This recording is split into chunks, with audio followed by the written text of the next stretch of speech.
स्वागत है आपका यूट्यूब चैनल मैकेनिकल वाइटमिन पे।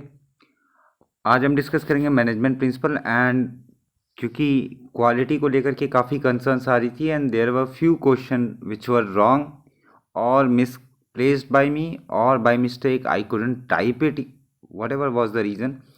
So because of that, this is the new initiative for the upcoming CSIR SO ASO examination. So ये पूरे 50 questions रहेंगे and one thing मोर, क्योंकि हिंदी के भी स्टूडेंट्स हैं so it will be both English as well as Hindi, मतलब bilingual रहेगा। सो मैं इंग्लिश में ही पढ़ूंगा, बाकी जो लोग हिंदी के जो स्टूडेंट्स रहेंगे मेक श्योर करिए कि आप हिंदी वाले पोर्शन को पढ़िए। वो सेम ही क्वेश्चन में साइड बाय साइड दिया हुआ है, so that depends totally on you. Whatever you are feeling comfortable with, go with that. Okay, these are 50 questions only on 50 very good questions. Okay, और यहाँ probability बनती है कि ऐसे ही क्वेश्चन या इनमें से भी कोई एक दो क्वेश्चन ज़रूर आ सकते हैं, उसमें नो डाउट अबाउट इट। ठीक है, आगे बढ़ते हैं without wasting any of your time. Okay, the first question, marketing is exchange of values between the dash and the. ठीक है, मतलब पूछा गया मार्केटिंग जो होती है, marketing is exchange of values. Marketing is exchange of values. Marketing किसकी है? एक्सचेंज ऑफ वैल्यूज की। किस किस के बीच में एक्सचेंज होता है? मार्केटिंग में क्या होता है? मार्केटिंग में प्रचार प्रसार होता है कोई भी प्रोडक्ट का, चाहे निरमा हो, चाहे आपका कोई और हो, रिन बार हो, कुछ भी हो। तो मार्केटिंग में जो वैल्यूज रहती है वो कहाँ से कहाँ जाती है? वो एक्सचेंज होती है in between the seller and the buyer. In between the seller and the buyer. So the correct answer will be B. Answer will be विक्रेता और खरीदार दोनों के बीच में आदान प्रदान होता है मूल्यों का। ठीक है, सो वो वाले मूल्य नहीं जो आप एथिक्स में पढ़ें। एक्सचेंज ऑफ वैल्यूज मतलब it is totally dependent on the product. Okay, which information is not necessary in raw material acceptance form. Raw material acceptance form वाला जो पोर्शन है, this acceptance form and raw material acceptance form, this comes under your second PDF which I have shared already. मैं पहले से share कर चुका हूँ। उसमें सेकंड PDF में आपके प्रोक्योरमेंट एंड इन्वेंट्री पोर्शन से ये रिलेट करता है। ठीक है, सो this is also another important question. Which information is not necessary in raw material acceptance form. कच्चा माल स्वीकृति प्रपत्र में कौन सी जानकारी आवश्यक नहीं होती? सो देखिए, अब this question is very very new to you. Okay, आप इसके बारे में कम जानते हैं, सो अब बहुत ध्यान से सुनिएगा। Raw material acceptance form, raw material आया है। ठीक है, it is raw material. Raw material मतलब कच्चा माल। कच्चा माल मतलब क्या हो गया कि वो जो अभी तक प्रोडक्ट में बना नहीं है। ठीक है, मतलब मान लीजिए कि आपका बस एक आयरन बार बहुत बड़ी आई हुई है प्रोडक्ट बनाने के लिए, बहुत ज़्यादा बड़ी, या इन पीसेज आई हुई है।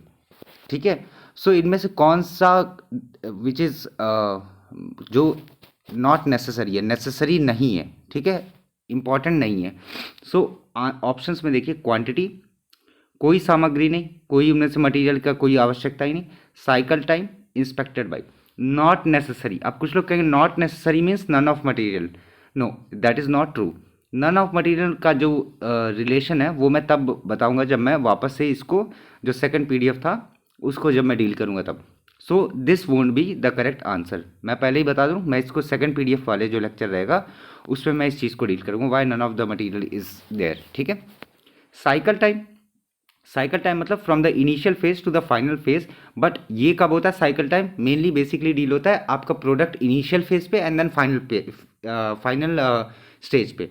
सो यहाँ पर रॉ मटेरियल की बात ही नहीं होती है। इनिशियल स्टेज मतलब आ चुका है, सो रॉ मटेरियल की एक्सेप्टेंस फॉर्म के बारे में बात हो रही है। सो it is necessary, but question के हिसाब से this is not the correct answer.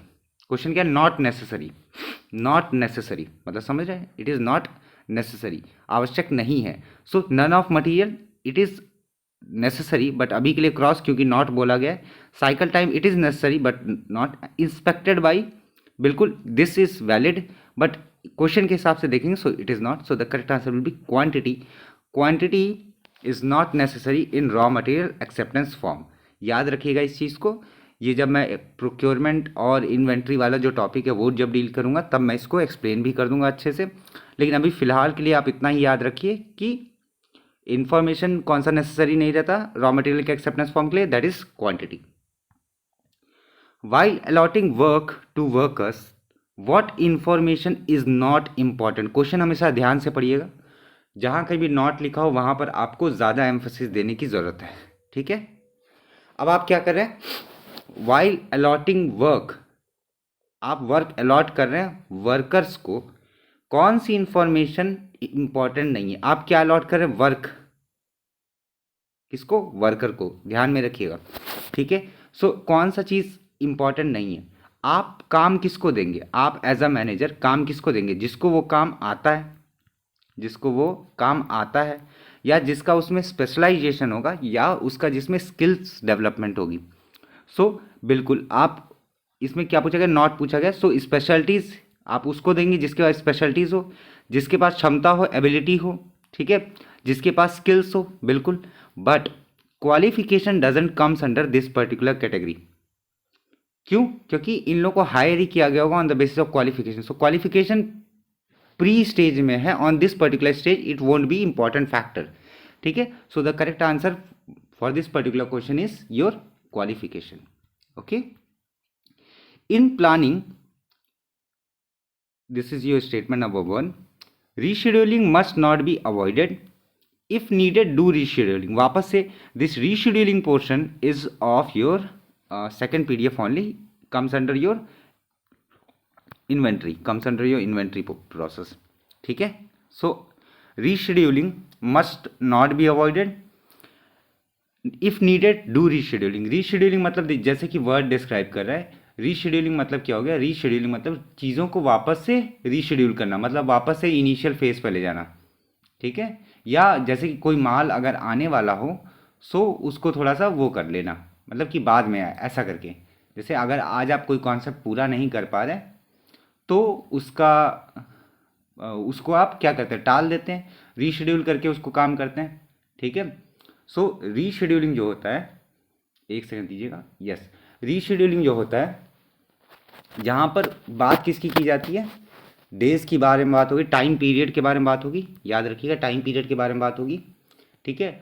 और इसमें ड्यू डेट का एक इम्पॉर्टेंट फैक्टर रहता है, किसका रहता है, ड्यू डेट, कब तक निर्धारित है उस चीज़ को, due date plays a very crucial role. So now rescheduling must not be avoided, किसके बारे में बात हो रही है, प्लानिंग के बारे में बात हो रही है, प्लानिंग के बारे में बात हो रही है। Rescheduling must not be avoided, बिल्कुल, क्यों, क्योंकि there is a due date, there is a time bound thing कि आपको इस पर्टिकुलर टाइम में करना है। सो रीशेड्यूलिंग अगर होता है, that is reschedule in days, ठीक है। व्हेन परचेज और the work in process, due date is later than the suggested due date, ठीक है। So rescheduling must not be avoided and if needed do rescheduling. आप देखिए एक काम करिएगा, अभी अगर आपको एक्सप्लेनेशन नहीं भी समझ में आ रहा, don't worry, I am saying don't worry, ठीक है। क्यों, क्योंकि जब ये पोर्शन डील किया जाएगा तो मैं इसका पूरे अच्छे तरीके से आपको एक्सप्लेन कर दूंगा। So don't worry about that thing.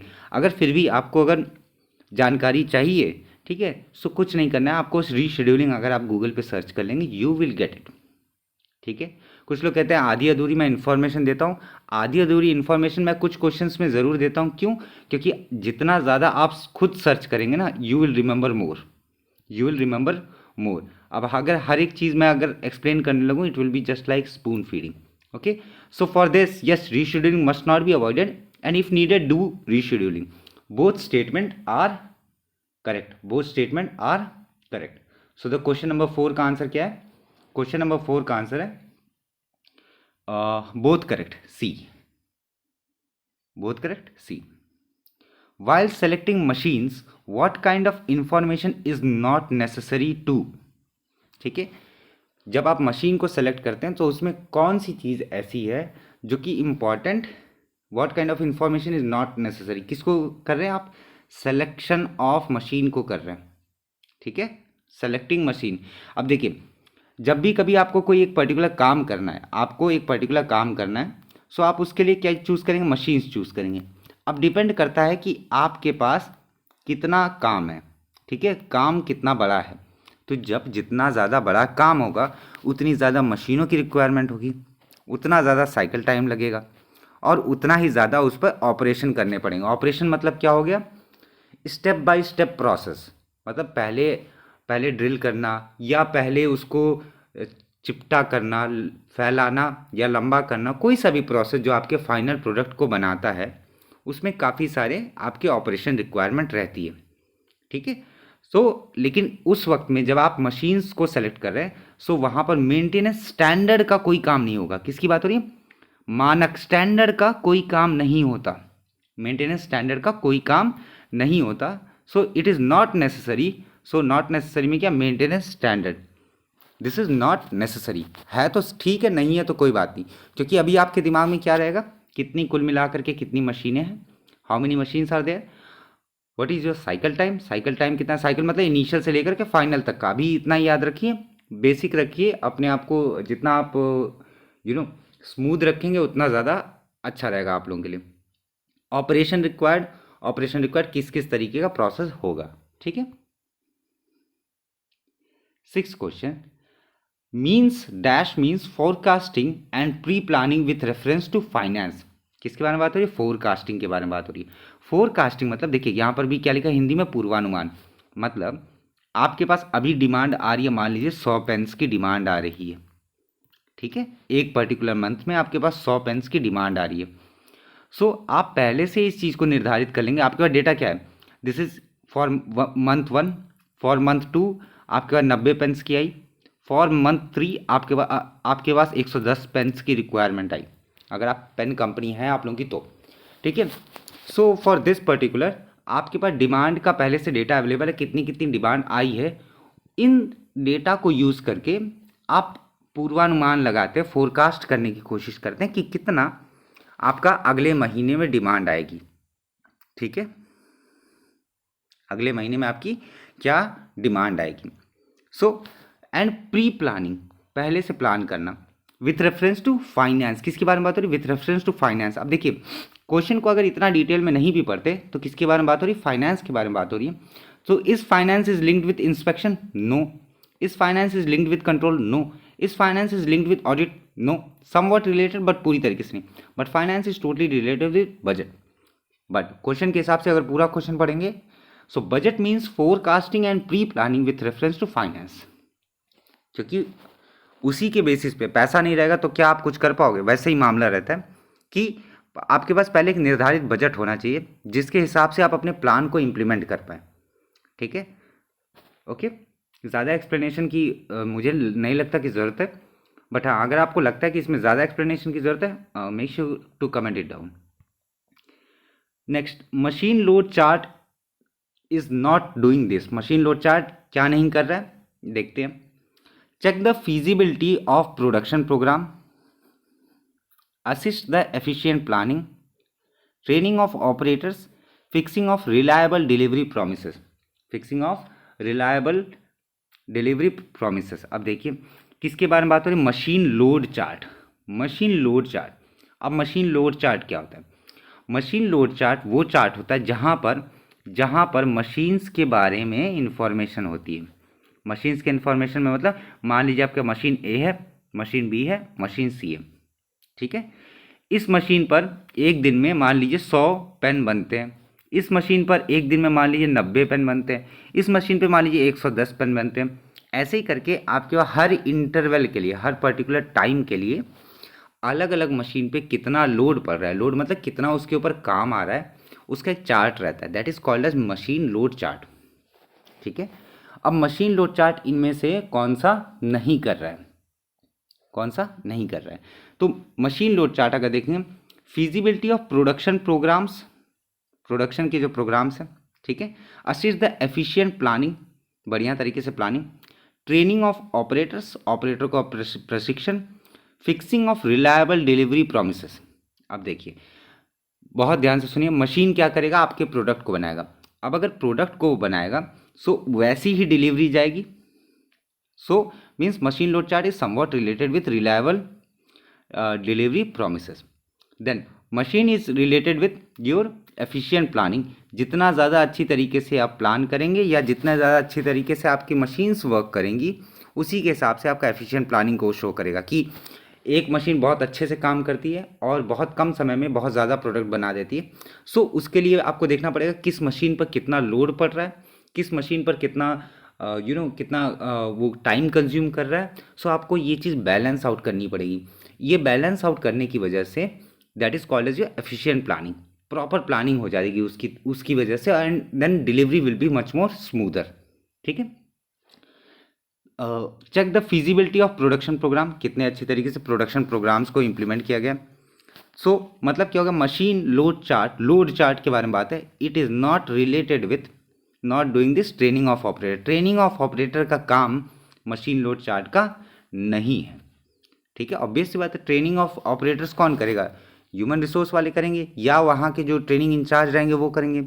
That is not up to the machine load chart. So seventh का आंसर क्या होगा? सी। सेवन्थ का आंसर क्या होगा? C. And one thing more, इस वीडियो को आप प्लीज़ मेक श्योर करिए एंड तक देखिएगा। एंड में आप लोगों के लिए I guarantee you there is a surprise for you. Surprise मतलब इन द सेंस कि आपकी यूज डिमांड को मद्देनजर रखते हुए वो सरप्राइज है। ठीक है, okay, sorry for this, I press the wrong button.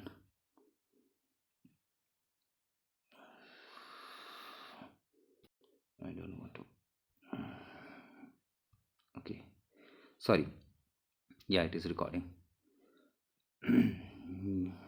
जो भी हो. So, machine load chart. This question already done. End session. Let me just end this session so that I can.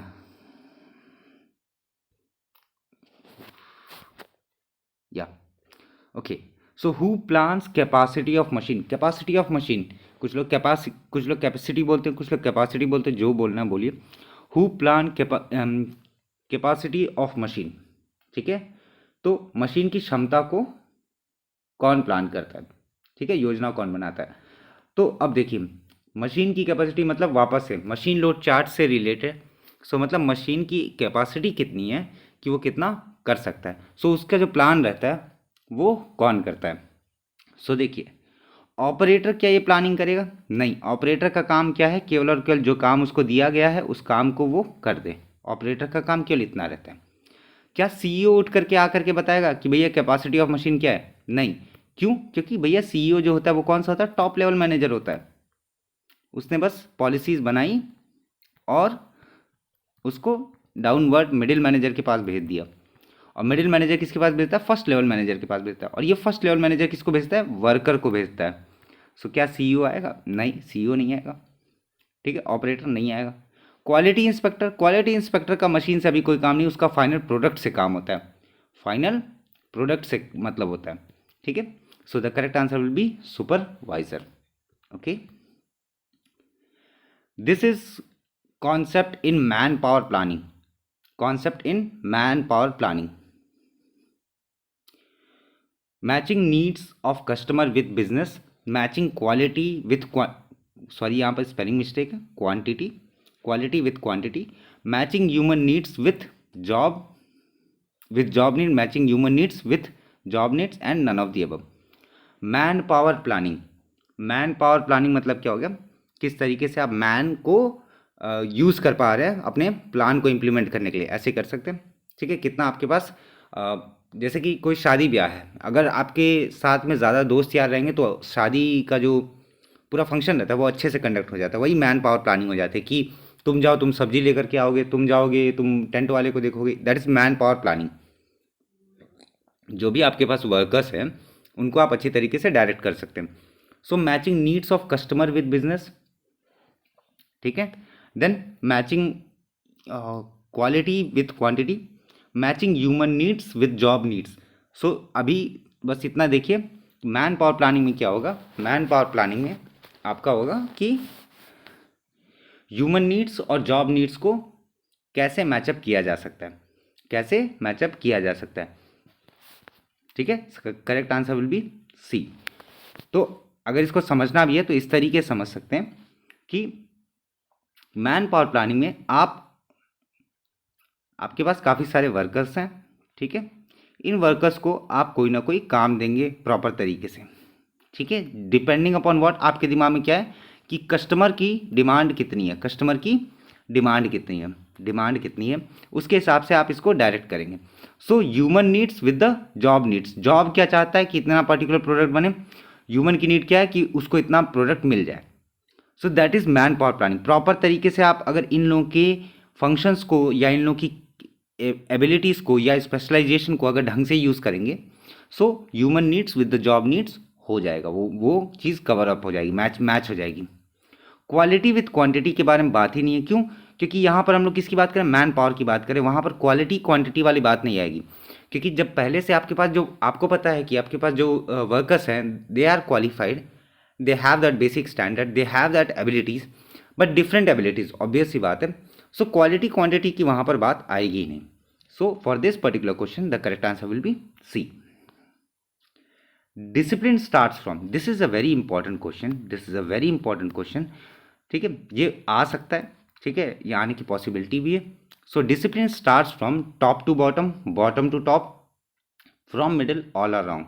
ठीक है, अब डिसिप्लिन के बारे में बात हो रही है। डिसिप्लिन मतलब क्या होता है, अनुशासन। क्या होता है, अनुशासन।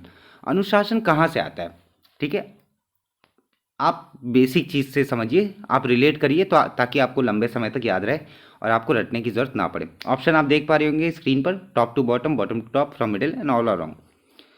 तो देखिए, आप अपने बचपने को याद करिए। जब कभी भी आप टीवी के सामने ज़्यादा देर तक बैठ जाते होंगे तो कौन आता होगा, पापा आते होंगे, नहीं तो मम्मी आती होंगी और आपको डांटती होंगी कि जा करके पढ़ो।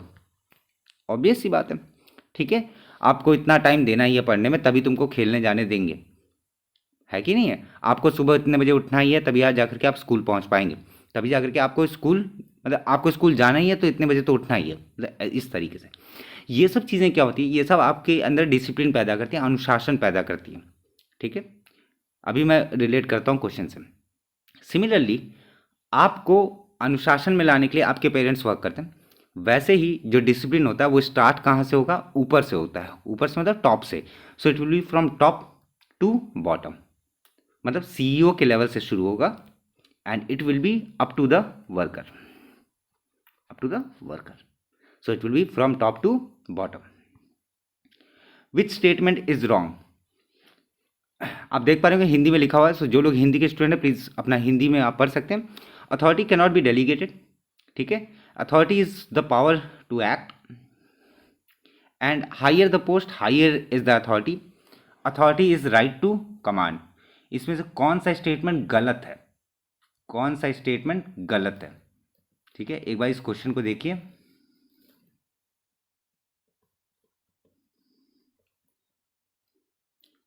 Authority can not be delegated, पहले डी ऑप्शन से शुरू करते हैं। Authority is right to command, authority is right to command, क्या ये क्वेश्चन, क्या ये सही है, बिल्कुल, this is a statement which is right.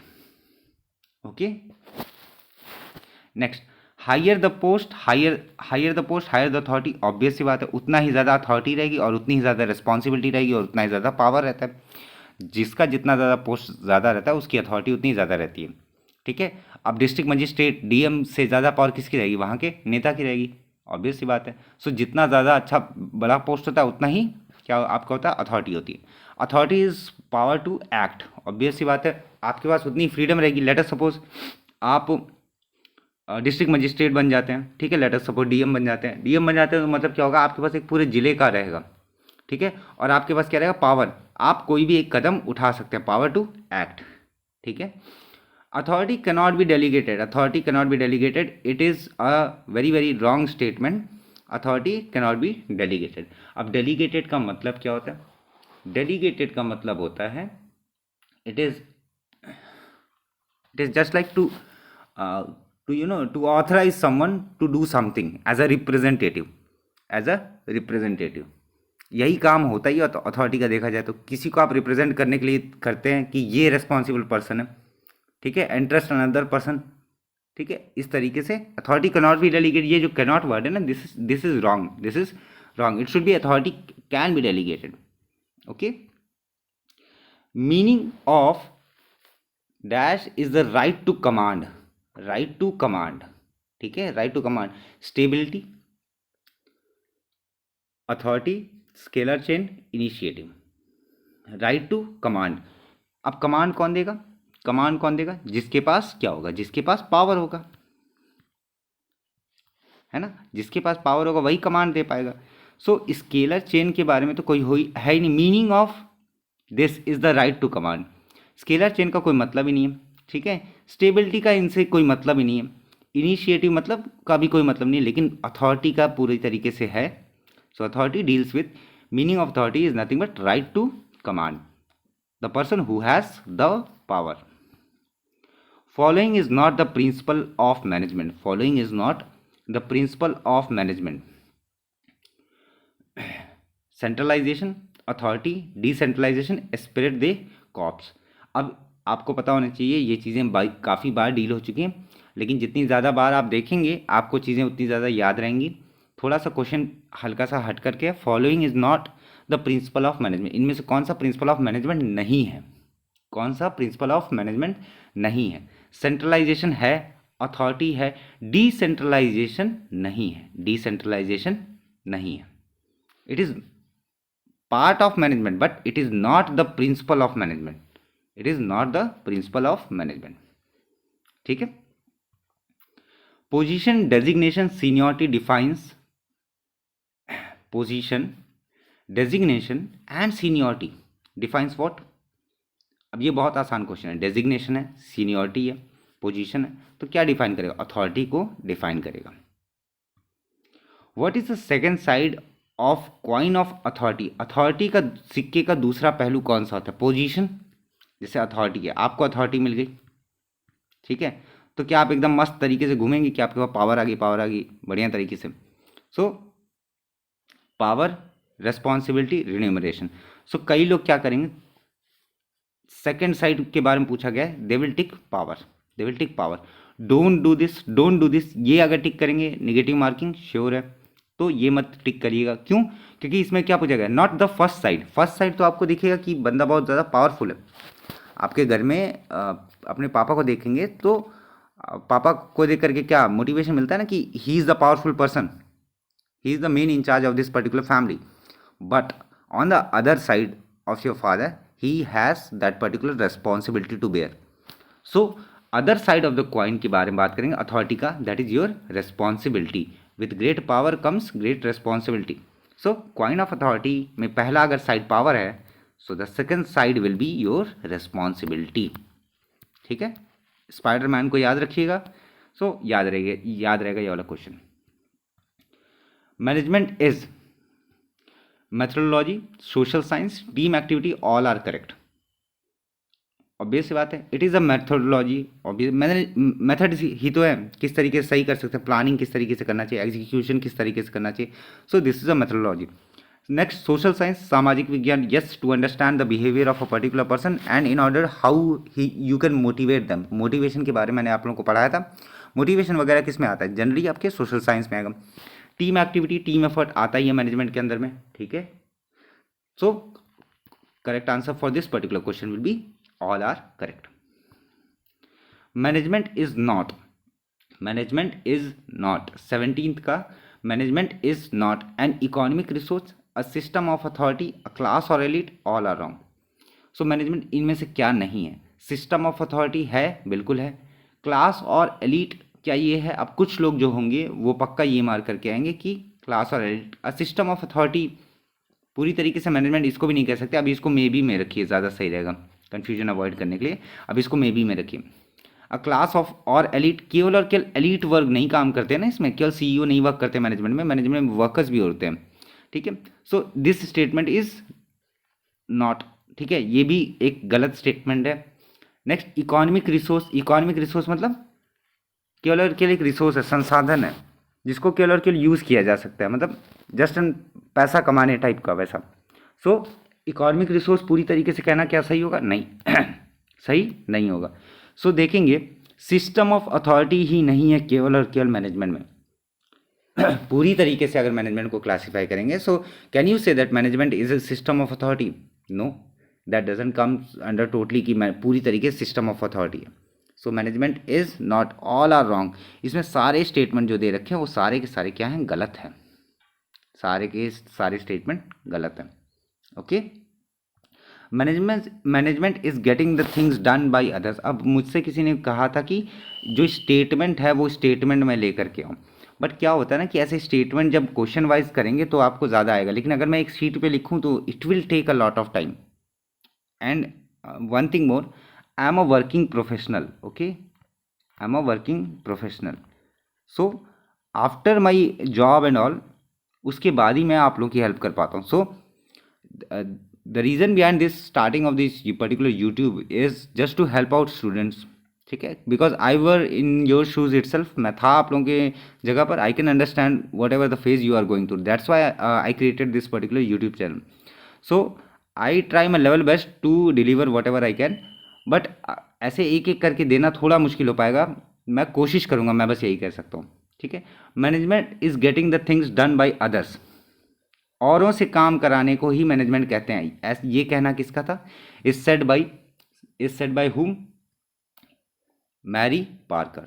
Mary Parker. अब देखिए, अब आपको केवल ये नाम नहीं याद रखना है मैरी पार्कर, ये भी याद रखिए साथ में मैरी पार्कर से जुड़ा कुछ भी एक और थ्योरी होगी मैनेजमेंट की, उसको भी ज़रूर देखिएगा.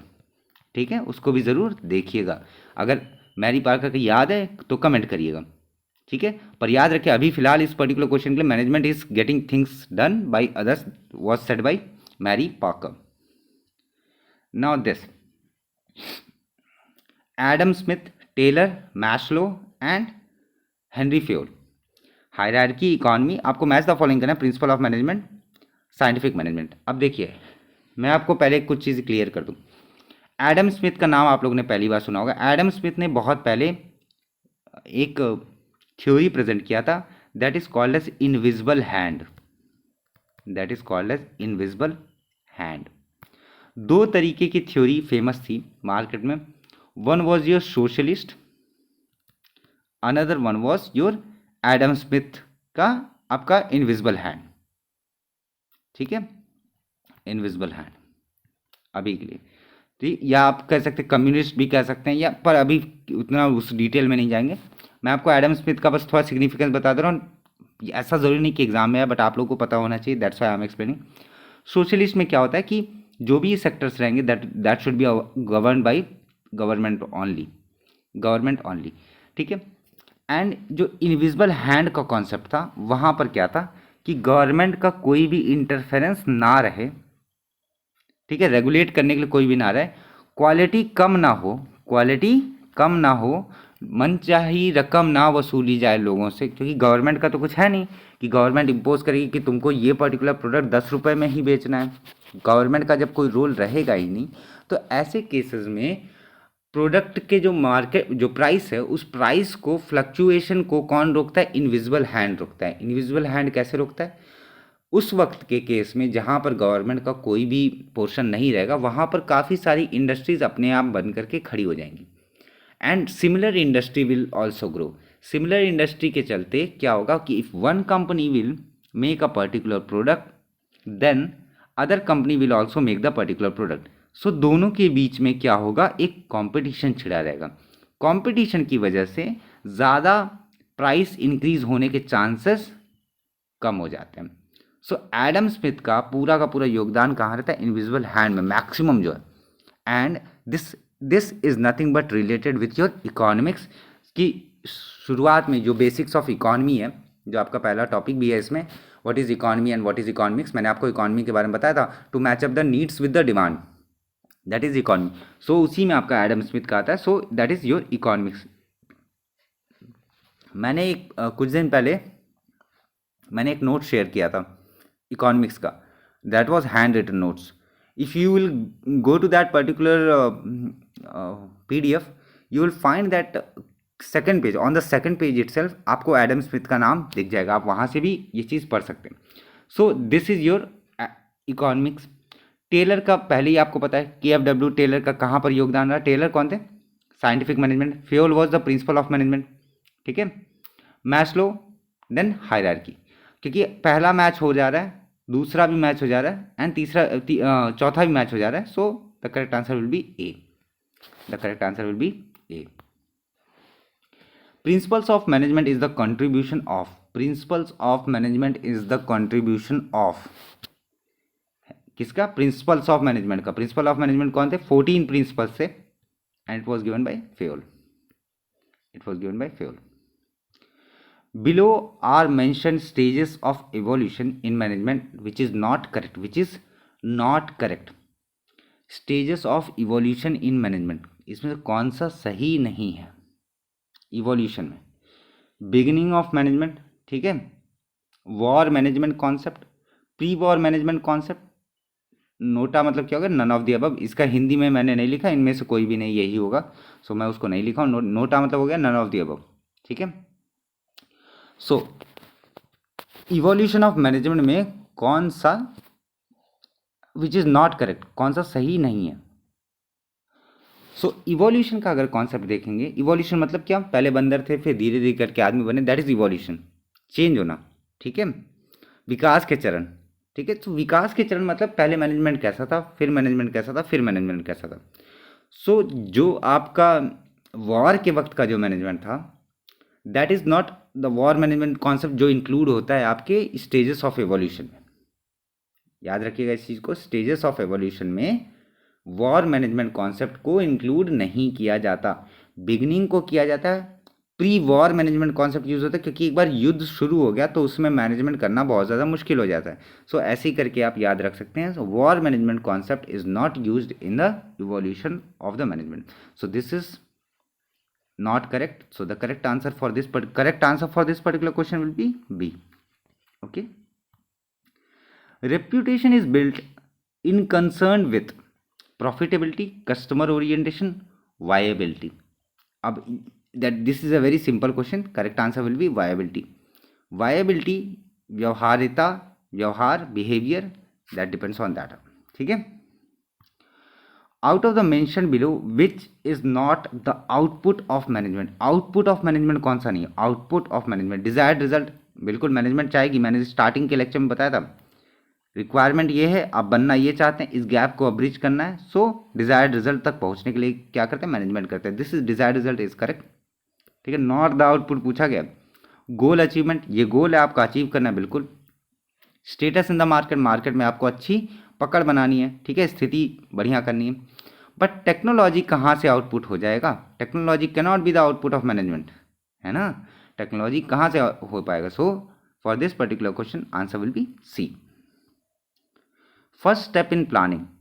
सो फर्स्ट स्टेप इन प्लानिंग क्या होता है, जब भी कभी आप प्लान करते हैं, कोई भी चीज़ प्लान करते हैं, सो सबसे पहले आप क्या देखते हैं, आपका पहला स्टेप क्या होता है, पहला स्टेप क्या होता है कि सबसे पहले तो आप क्या करेंगे, पहले रिसोर्सेज को ढूंढेंगे, या पहले गोल्स को प्रायोरिटाइज करेंगे, या टास्क इस्टेब्लिश करेंगे। बहुत ध्यान से सुनिएगा, प्लानिंग करनी है आपको। सबसे पहले आप गोल्स को इस्टेब्लिश करेंगे, सबसे पहले क्या करेंगे, आप गोल्स को इस्टेब्लिश करेंगे, गोल्स को इस्टेब्लिश करेंगे कि कौन सा आपको क्या अचीव करना है, उसके बाद ही आप दूसरा प्रोसेस लिखेंगे। अब this is a task for you, comment करिएगा, कमेंट करिएगा, what is the second step in planning, second step in planning, ठीक है, सेकेंड स्टेप इन प्लानिंग, ये आप लोग कमेंट करिएगा, सेकेंड स्टेप प्लानिंग का सेकेंड स्टेप क्या होगा। Out of the following which is not the objective of good plan, ये ऑब्जेक्टिव नहीं है किसका, गुड प्लान का, अच्छे प्लान का। रिड्यूस अनसर्टेनिटी, ये बिल्कुल this is the main objective, uncertainty को कम करना, प्रोडक्टिविटी को बढ़ाना, अवॉइड हैवी मेंटल प्रेशर, किसी पर ज़्यादा मानसिक दबाव ना आए, correct. But to get money, sorry for this, to get money, no no no no, get money वाला जो है, it is not the objective of a good plan, good plan के लिए get money is not the objective, obvious सी बात है, क्योंकि आप किसके बारे में बात करें, गुड प्लानिंग, प्लानिंग के बारे में बात करो, प्लान के बारे में बात करो, money is not. So for this the correct answer will be D, the correct answer will be D, okay. Which is not the correct type of plan, which is not the correct type of plan, corporate plan, action plan, operational plan, management plan। देखिए planning plays a very crucial role, देख रहे हैं 3-4 question उसी में से हैं। So planning will play a crucial role, इसीलिए आप जो पीडीएफ दी गई है ना, मैं आपको बार बार बोलता हूँ, मैं तो कवर कर दूंगा, लेकिन जब तक आप उसके डिटेल्स में नहीं जाएंगे ना, थोड़ा सा तो आपको पढ़ना पड़ेगा, जब आप जाएंगे तब जाकर के आपको चीज़ें ज़्यादा क्लियर हो पाएंगी। So corporate plan, action plan, operational plan, management plan, correct type of plan, correct type of plan, management plan, बिल्कुल it is a correct type of plan, not पूछा गया, बिल्कुल। Action plan, it is a correct type of plan. Corporate plan, किस तरीके से objectives वगैरह achieve करना है, या पूरी तरीके से कॉर्पोरेट वाला, ठीक है। ऑपरेशनल प्लान जो होता है, operation plan is not the correct type of plan, ठीक है, is not the correct type of plan. I am leaving this question, make sure to remind me कि जब मैं आपका इन्वेंट्री वाला लेक्चर लूँ तब मैं इसको डील कर लूँ, ठीक है। क्यों? क्योंकि मैं उससे रिलेट करके आप लोगों को बताऊंगा, तो ये आपको समझ में आ जाएगा, ठीक है। अभी के लिए बस इतना याद रखिए, which is not the correct type of plan, कौन सा होगा? Operational plan. Why plan fail? Plan fail क्यों होता है? Lack of knowledge, insufficient data, overconfidence. आपका कोई भी प्लान बनाते हो कि इस दिन में मैं ये खत्म कर दूंगा, तो क्या होता है, आपको अपने बारे में ज़्यादा ज्ञान नहीं रहता, आपके पास पूरी तरीके का रिसोर्स नहीं रहेगा, आप ओवर कॉन्फिडेंट हो कि आप कर ले जाओगे, बट आप कर नहीं पाते। So all are correct for this particular question, so correct answer will be D. Out of the following which is not the function of management, इनमें से कौन सा फंक्शन नहीं है? जब कभी भी आप नॉट पढ़िएगा उसको दिमाग में रखिएगा कि नॉट पूछा गया, not the function of management, function नहीं है मैनेजमेंट का, ठीक है। डिसीजन मेकिंग मैनेजमेंट का है, ऑर्गेनाइजिंग स्टाफिंग बिल्कुल है, पर ये रिम्यूनरेशन नहीं आता, रिम्यूनरेशन नहीं आता, ठीक है। दैट डजेंट कम्स अंडर पारिश्रमिक, या पारिश्रमिक जितना आपको पैसा मिलता है, that is remuneration. Which statement is wrong? Equity means equal wages, equity means dignity, equity means no bias, equity gives good work culture. Which statement is wrong? Equity मतलब क्या होता है? सबको बराबर के तरीके से देखना, बराबर के तरीके से देखना, ठीक है। सो अब अगर देखेंगे तो क्या इक्विटी में सम्मान मिलता है? बिल्कुल सम्मान मिलता है, कोई ऐसा रेसिज्म या कोई ऐसा बायस नहीं होता, बायस मतलब इन द सेंस डेविएशन नहीं होता बिहेवियर्स एंड ऑल में। और इसकी वजह से क्या होता है कि जो वर्कर्स रहते हैं उनको एनवायरनमेंट सही मिलता है, there is no discrimination, they have been treated equally with the same respect, whatever they deserve. But equity doesn't mean that equal wages, obvious सी बात है, इक्विटी मतलब इक्वल वेजेस नहीं होता है, इक्वल वेजेस नहीं होता इक्विटी मतलब बराबर तरीके से ट्रीटमेंट देना एंड बराबर तरीके से पैसे देना, दोनों चीज़ों में फ़र्क है। So equity means equal wages is a wrong statement for this particular question, it will be option number A. Equity is seen by few wage which is not the correct form following, which is not the correct following form होगा, थोड़ा सा यहाँ पर गड़बड़ हो गई है, following form होगा। Pickup facility, dress code, canteen facility, chair and cabin.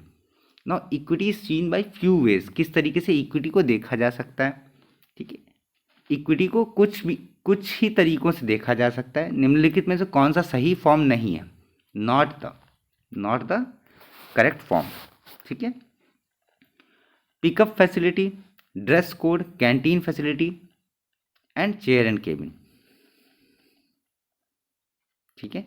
अब देखिए पिकअप फैसिलिटी, पिकअप की सुविधा, आप अगर कभी बसेस वसेस को देखे होंगे जो एम्प्लॉयज़ को कैरी करती है, क्या वहाँ पर ऐसा थोड़ा ना रहता कि वर्कर्स अलग जाते हैं and few other persons are going separately? No. So pickup facility is same, so it comes under equity, dress code is same, canteen facility is same for everyone, chair and cabin is not the correct form, is not the correct form, ठीक है। क्यों? क्योंकि this is about your qualification and all, experiences and all. So chair and cabin उन्हीं लोगों को मिलता है जो डिजर्व करते हैं, मतलब उस तरीके से देखिए कि एजुकेशनल क्वालिफिकेशन एंड ऑल में।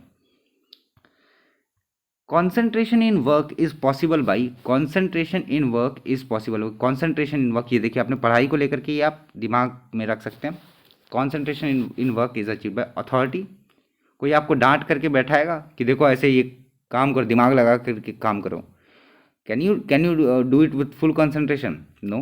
रेस्पॉन्सिबिलिटी थोड़ा बहुत है but not clearly. Stability, unity of command, management के तरीके से देखेंगे, सो उसी तरीके से देखेंगे तो क्या होगा, it will B, answer will B stability. So concentration in work is possible by stability. किसकी स्टेबिलिटी? जॉब की स्टेबिलिटी। ठीक है, मेनली किसको डील करेगा? जॉब की स्टेबिलिटी को डील करेगा। मेनली किसकी? जॉब की स्टेबिलिटी को डील करेगा।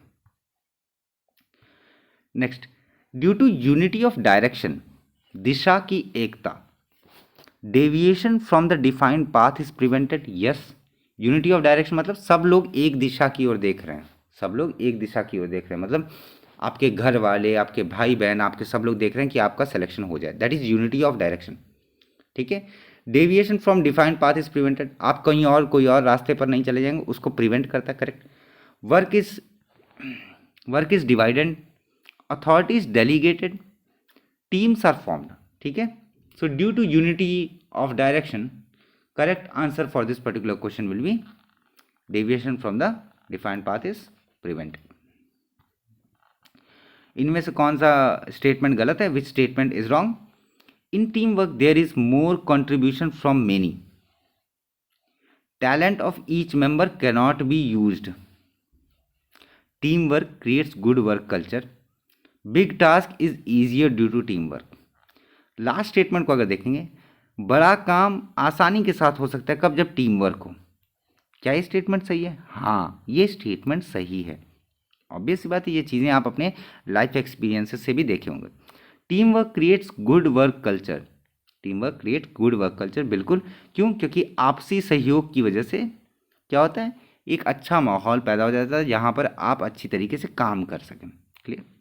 Talent of each member cannot B use, talent of each member cannot B use, किसके? इसके लिए? टीम वर्क के लिए, क्योंकि सब सारे के सारे किसमें? टीम वर्क के बारे में है। So talent of each member cannot be used, क्या ये होगा?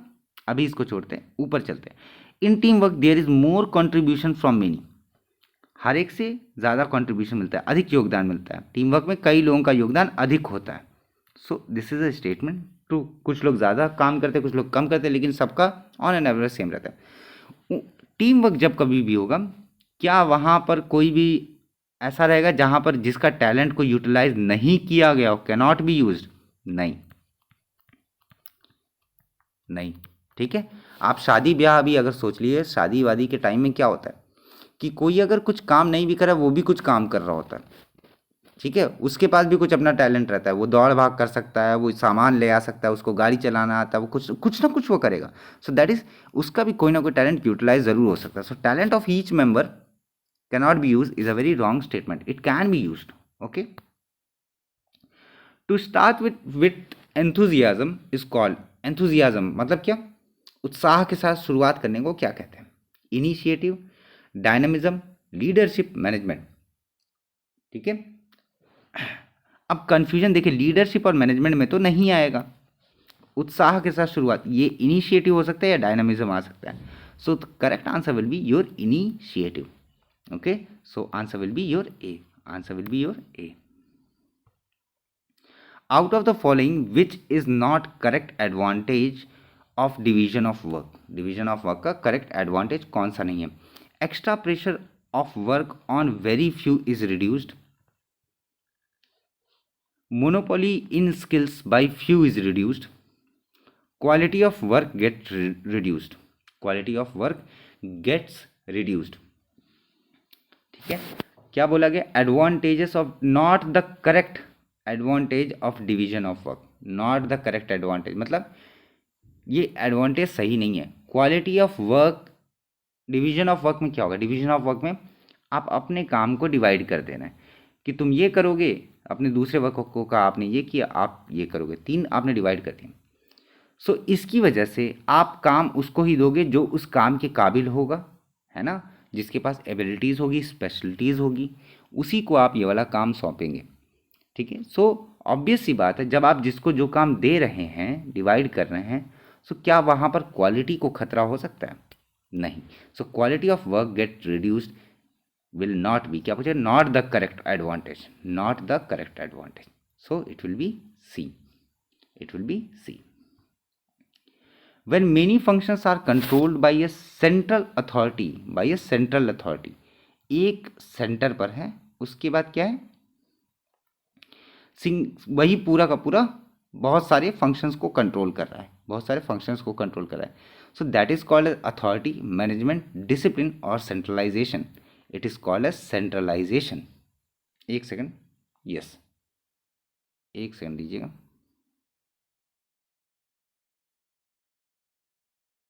इस क्वेश्चन को मैं छोड़ रहा हूँ अभी, ठीक है। देयर इज़ अ डाउट, मैं नहीं चाहता कि मैं आपको कुछ गलत बता दूँ, ठीक है। Just leave this particular question just for now.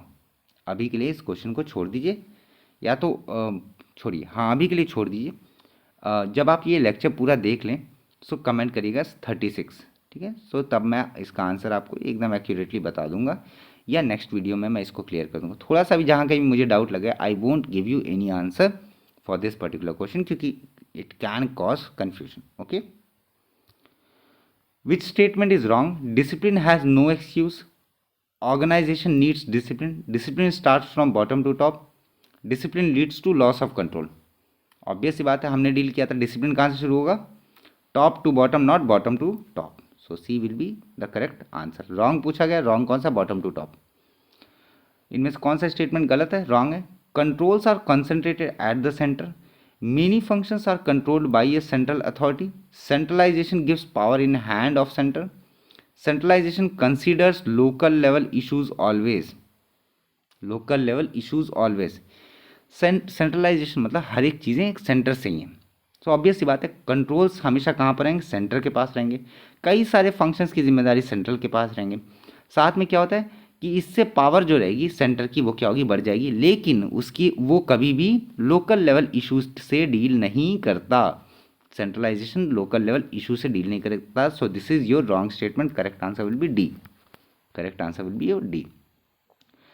Which statement is wrong? Initiative leads into new horizons of work, या horizons भी कुछ लोग बोलते हैं. Support by others is not expected after anybody's initiative. Initiative may solve difficult problems. Someone should take initiative. Which statement is wrong? क्या पूछा गया, कौन सा स्टेटमेंट गलत है, कौन सा स्टेटमेंट गलत है। ओके, सो ध्यान से देखेंगे। Initiative leads into new horizons of work, sorry for that, horizons of work. So क्या ये होता है, बिल्कुल। इनिशिएटिव लेने की वजह से आपको काम में और काम के जो विजन रहता है उसमें और ज़्यादा बढ़ोतरी होती है, ठीक है। पहली चीज़ ये, न्यू हॉरिजॉन्स ऑफ वर्क मतलब नए नई चीज़ों के बारे में पता लगता है। अभी के लिए इतना ही जानिए। Support by other is not expected after anybody's initiative, ठीक है। क्या बोला गया, support by other is not expected, ठीक है। इसको मार्क करके रखते हैं बी को अभी। इनिशिएटिव में सॉल्व डिफिकल्ट प्रॉब्लम, बिल्कुल। कोई अगर पहल कर रहा है तो दैट मे बी, मे बोला गया, नॉट कैन, मे बोला गया। मे मतलब हो भी सकता है, वो प्रॉब्लम को कम भी कर सकता है, ठीक है। देखिए सकता है यहाँ हिंदी में भी है। समवन शुड टेक इनिशिएटिव, किसी ना किसी को तो इनिशिएटिव लेना पड़ेगा, बिल्कुल कोई ना कोई लेगा तो तभी जाकर के चीज़ें सही होंगी। Now coming back to your option B, support by other is not expected. Let us suppose आपके ग्रुप में 5 लोग हैं, सबने गोवा जाने का प्लान बनाया, सबने गोवा जाने का प्लान बनाया, ठीक है।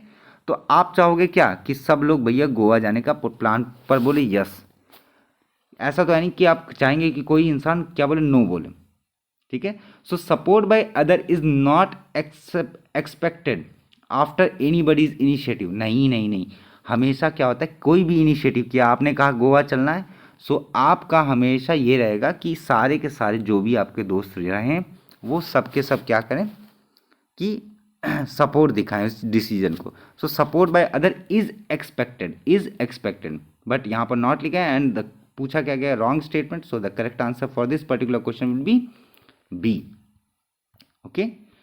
What is Spirit the Corps? It is a name of company, management concept in Russia. It is a principle of management. It is function of management.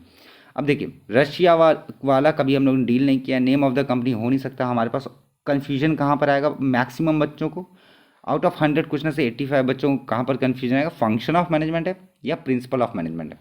इस बात को याद रखिएगा, it is a principle of management, it is principle of management. पहले lecture में मैं deal कर चुका था, ठीक है। Deciding in advance what to do, how to do and when to do, क्या करना है, किस तरीके से करना है और कब करना है, पहले से एडवांस में मैं देख लूँ, उसको क्या कहेंगे, उसको हम कहेंगे प्लानिंग, उसको क्या कहेंगे, प्लानिंग। डिसीजन मेकिंग नहीं आएगा, मोटिवेटिंग नहीं आएगा, ऑर्गेनाइजिंग नहीं होगा। ऑप्शन देख करके भी आप समझ सकते हैं क्या होगा, correct answer will be planning. Which statement is wrong, कौन सा स्टेटमेंट गलत है। Plan fails due to no feedback system, less devotion to work, conspiracy from enemy and bad luck, यहाँ पर स्पेस आएगा sorry, and bad luck, incorrect person to do plan. Which statement is wrong, इनमें से कौन सा statement गलत है। Plan fails due to, plan किसकी वजह से फेल होता है, आपको गलत स्टेटमेंट देखना है। सो प्लान फेल किसकी वजह से होगा, कोई भी फीडबैक नहीं आ रहा, काम में रुचि नहीं है, काम के प्रति वफादारी नहीं है, समर्पण नहीं है। इनकरेक्ट पर्सन टू डू, जिसने प्लान बनाया वही इंसान गलत है।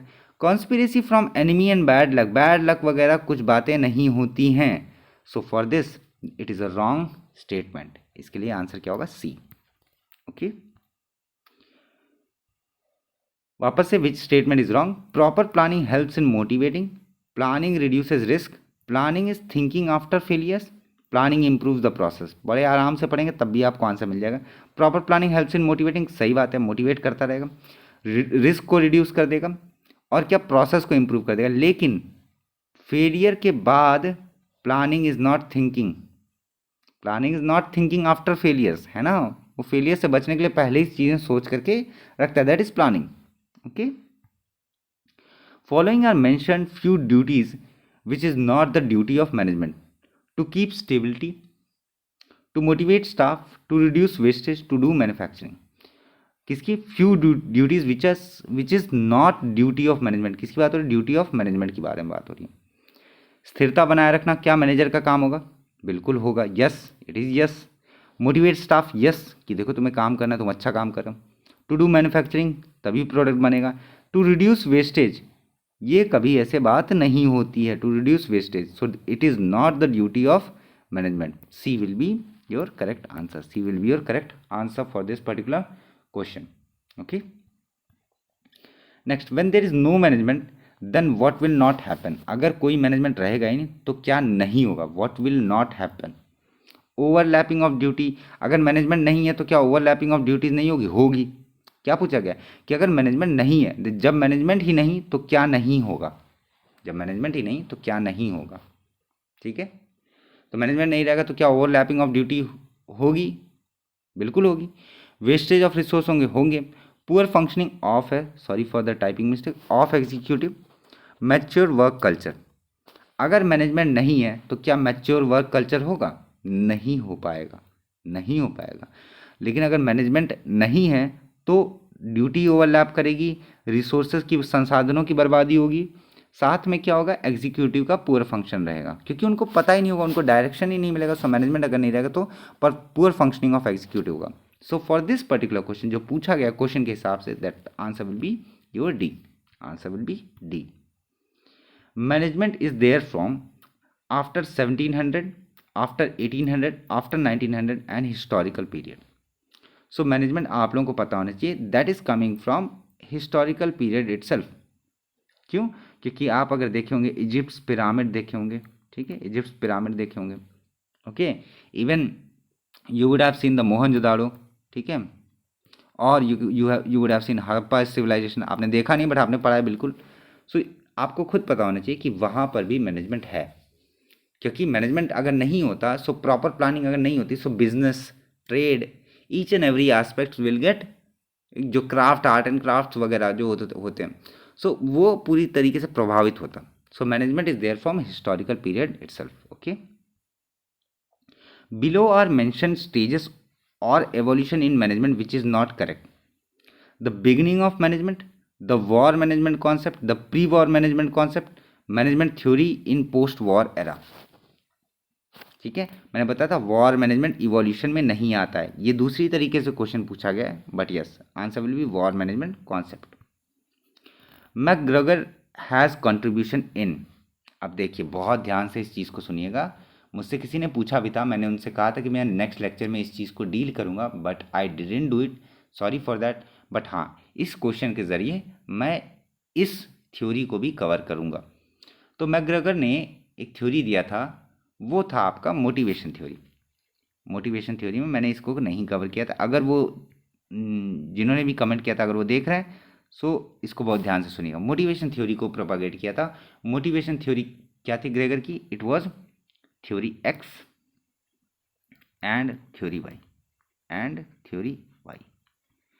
सो theory X and theory Y के हिसाब से मैकग्रेगर ये कहते थे एक्स वाले पर्सन वो हैं जिनको काम करने का मन ही नहीं करता, they don't want to work at all.